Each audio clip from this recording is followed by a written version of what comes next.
well-known medical doctor, all right, That one does this. in Germany. You're probably less picture on this side. 7 Yes, but it minutes. only works if you have All right. sneezed on it before. Give them Or the other more thing volume. is the span reading you do with the elbow like this. We should rather give our head a shake so that the brain starts working again. It's beyond words. Face masks are sold out. There are no more gloves. Sagrotan has become a bestseller. By the way, it says on the Sagrotan bottles that it protects from corona, as if they had already known this many years ago. Wait a minute. It says that on the label. It protects from. Coronavirus. It's protecting from coronavirus. This is nothing new. Coronaviruses are actually only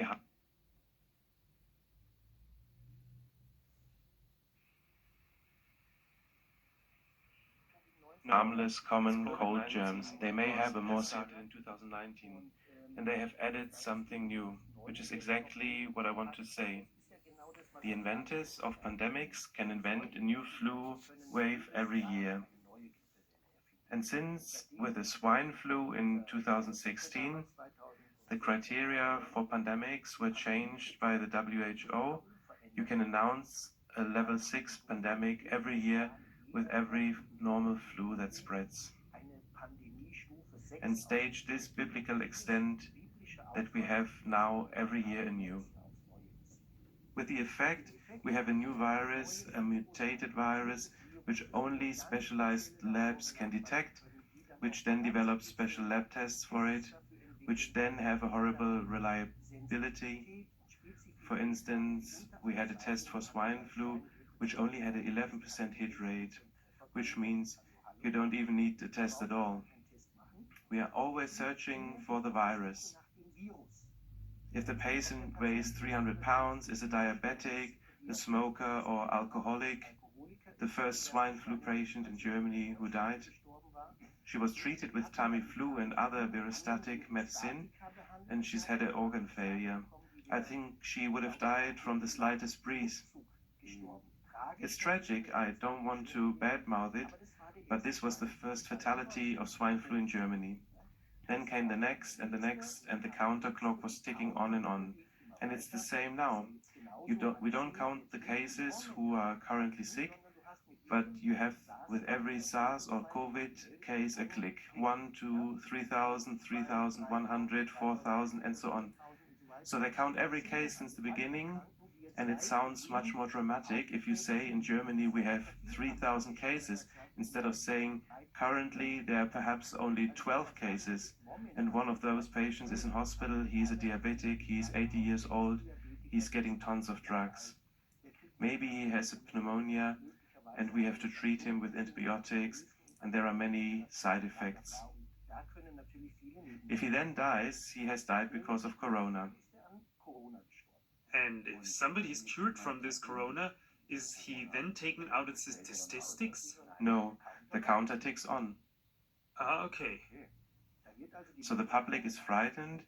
We already have 3,000 cases or 4,000 cases. That 90% of those have been cured in the meantime is not mentioned. But why is the public not aware of this? Why are we so fooled like this? Simply because it's not explained, because it's always beneficial to frighten the people. You see how you can frighten people with simple media reports. You just interview a restaurant owner and he says, I don't have customers anymore and I have to throw away all my food. Then you film an empty street without people where a dust ball is rolling across the street and once upon a time music in the background, all staged and artificial. They will always frighten us. It's like the Resident Evil life. And it's sad that we as doctors cannot do anything against it. Because if we as doctors would simply look, what kind of patients are those who are really affected? Is it children? Is it teenagers, young adults, or elderly who are hit badly with an influential infection, who can develop high fever and a pneumonia? This is totally normal, and it is dependent on the immune status of the patient. Actually, it would be up to us doctors to speak clearly and tell what is really happening. Because we only have to look into our medical practices what kind of patients are coming there. We have children with running noses, teenagers with running noses, elderly who have infections with fever, and we have patients with flu, serious flus in some cases with pneumonia. And those are the cases which we judge only based upon a virus diagnosis, because we don't have anything else anymore. The whole world is only thinking about corona and nothing else. Where's actually the seasonal flu, which should be spreading right now? You're a doctor, so of course you know about the placebo effect, but there's also lots of talk about the nocebo effect. So when you take something and something happens, even though there are no active components in it, but when you get all worked up about sickness, this can also lead to someone actually getting sick.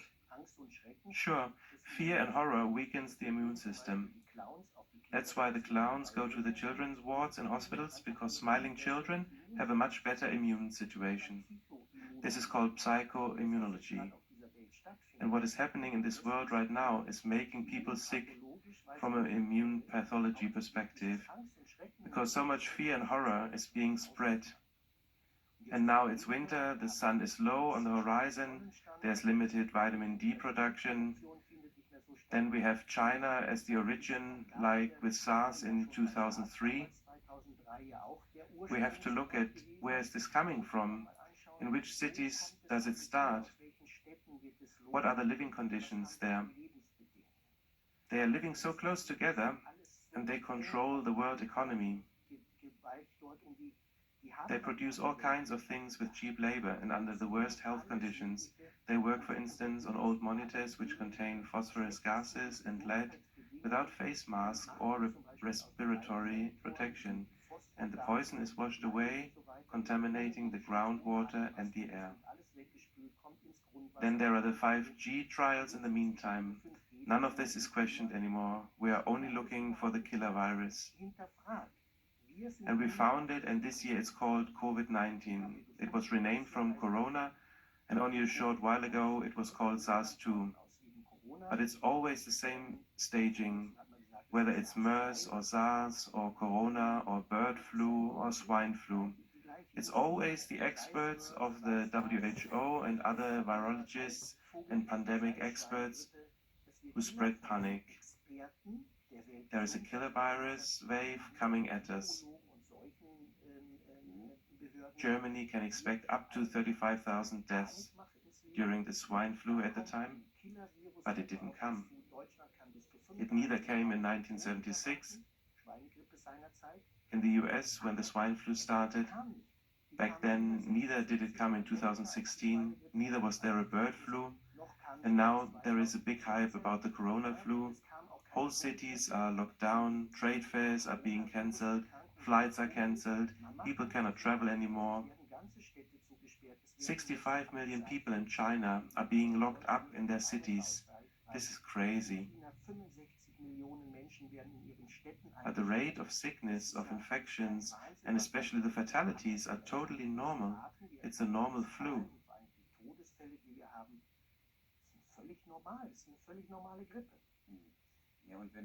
And if politicians are now talking about locking down the whole cities because of this...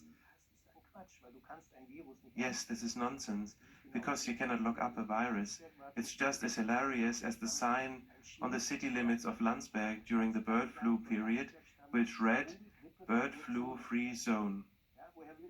How is the bird supposed to know that? He can't even read. So you can see where this is heading. We are constantly being fooled. The virus is to blame. And this leads us to the theory that viruses make us sick. This is a very interesting thing and has to be challenged. Where does this theory come from, that the germ is making us sick?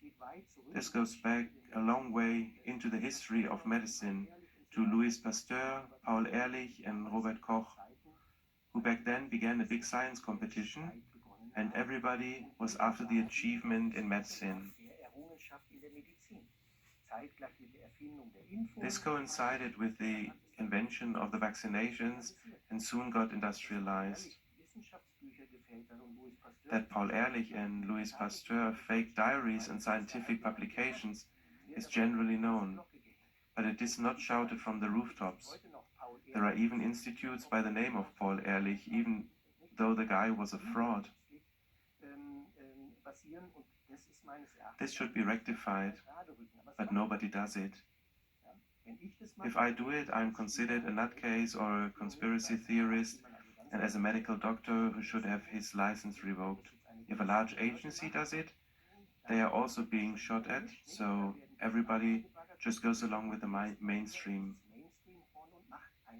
And this is a tragedy, because it is contrary to our medical codex.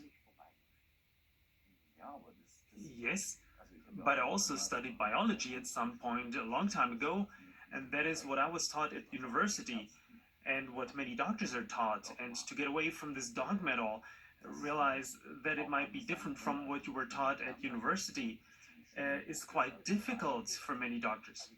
Yes, this is difficult for doctors.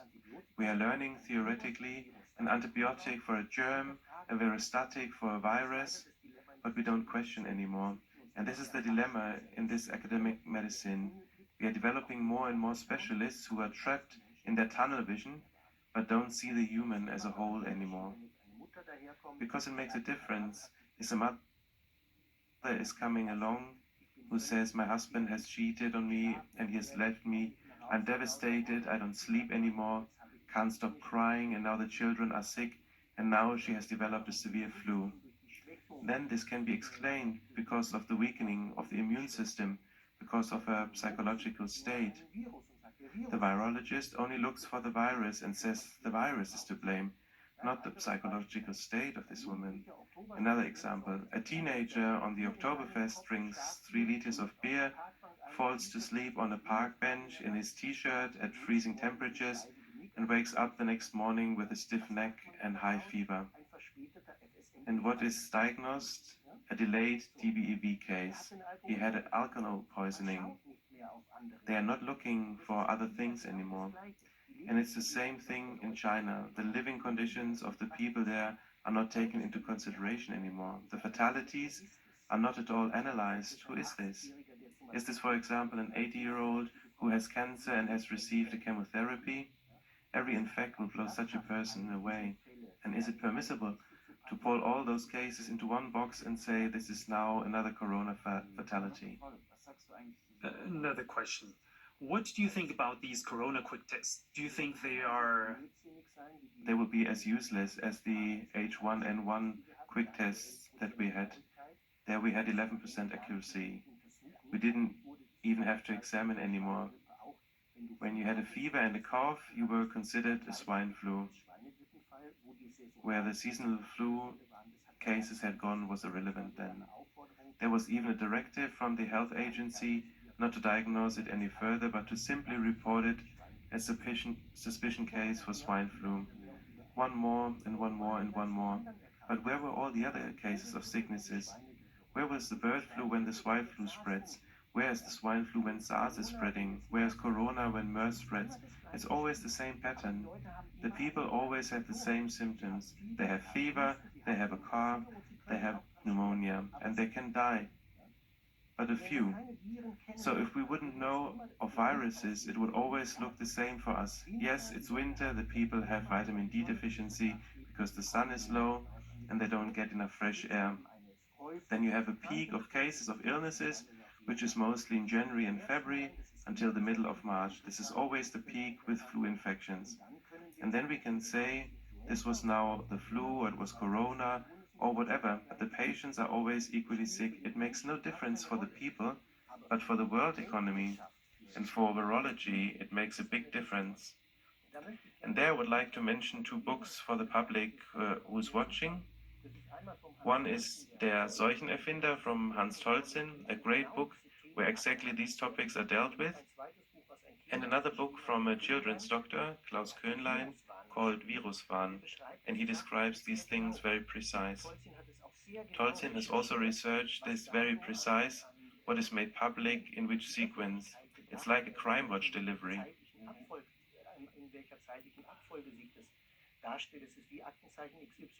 Can I ask you something in this context when I see this here? This face mask, does that help at all? It doesn't help. It doesn't help anything. But it's sold out everywhere. At Amazon, you can get 3 for 300 euros. Yes, it's unbelievable. It's like on a black market. But you know, this has a big relevance for the doctors. There are doctors who propagate in the media, we are in despair. We cannot work anymore. We don't have protection suits or face masks or gloves. Sagrotan is sold out. What shall we poor doctors do now? You know that when you properly wash your hands with soap, that the viruses will die.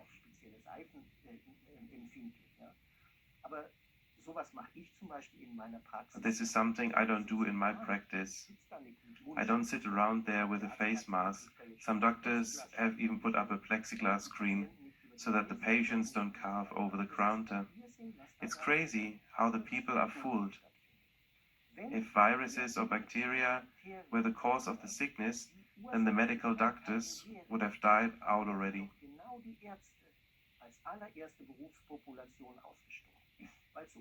Because to us all the sick people come and cough and sneeze and shake our hands, and not every doctor washes his hands after every patient he has seen.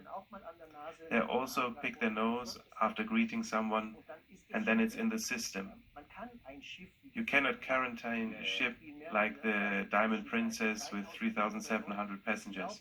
The people just walk through the dining hall, and then everybody gets it through airborne infection if the virus is really the cause.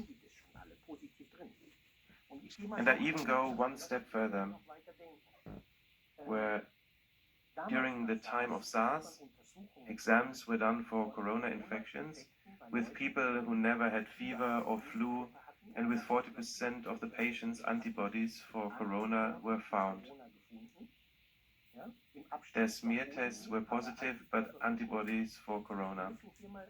We have to consider, when you say you have studied biology, what are potentially pathogenic germs? Those are germs which are in your system in healthy days, like pneumococcus, meningococcus in your throat flora. We have chickenpox germ in our body all our lives, which can cause shingles at a higher age. If you're positive for hepatitis B, you have it, some with herpes, but you never get sick in between. So where is the herpes virus? It's very contagious. But where is it in the days when you don't have the symptoms? What is it doing within you? Where are the flu viruses in summer? We are a walking biotope. We have more germs in us than we have body cells. And they belong to us. So I'm certain that if you draw blood from me now, you will find corona antibodies in my blood. But that is what the newspaper just wrote in capital letters. 70% of all Germans have corona. Is that true? Yes. Well, I thought at first. It's a totally harmless common cold virus. That's why we have to give it another name. It's now called the new corona, the COVID. In any gene chain, a valine is exchanged for a glutathione, and then we have a new mutated virus, a killer virus. And it doesn't matter that this is just a typical flu scenario which is happening today. If you want to call out a suspicion for a worldwide virus, this is how you do it. You cannot contain a virus in a city or on a cruise ship. Not even if you seal off 65 million people. They've done everything, and it was said they have learned their lessons after SARS in 2003. They have sealed off everything. It was a role model for military, police, and everybody working together. 65 million people were locked up in their cities, and still the evil virus managed to get even to Germany. And the irony is that the first corona case in Germany was actually in Landsberg, the father of a child who is going to kindergarten here in Kaufering. But then we still reacted fairly relaxed, because normally we doctors know about this, and our health agency in Landsberg has reacted calmly. even if the people are supposed to be quarantined for 14 days, where they get bored and they are not even sick. They simply had a totally harmless flu with a little fever and a running nose. And they get better like most people with a normal immune system do. Now, I'd like to ask a question, and I think, well, can I get vaccinated against it? Am I right to come to you with that question? Sure, we can also talk about vaccination because this is my specialty. No, I mean, what do you think of that? The pharmaceutical companies are developing corona vaccines, otherwise this hype would have never been announced. And now a lot of public money is flowing into the pockets of the pharma companies. And they have a lot of fun with it. It's like with swine flu, a vaccination is demanded, only this time the Chinese were 2 months too early, or the vaccination production was 2 months too late. Because imagine if the vaccination would be ready now already, what kind of a multi-billion-dollar business that would be. That's why they are under pressure. Either they keep the corona pandemic going for a little longer, but that won't work because we are now already at the beginning of March, and in 1 to 2 weeks the winter time is over, and the people are going back outside into fresh air, and the flu wave is fading out, and then it's gone. And if they come with their vaccination now, it's too late. All right. Now, after all these interesting You see,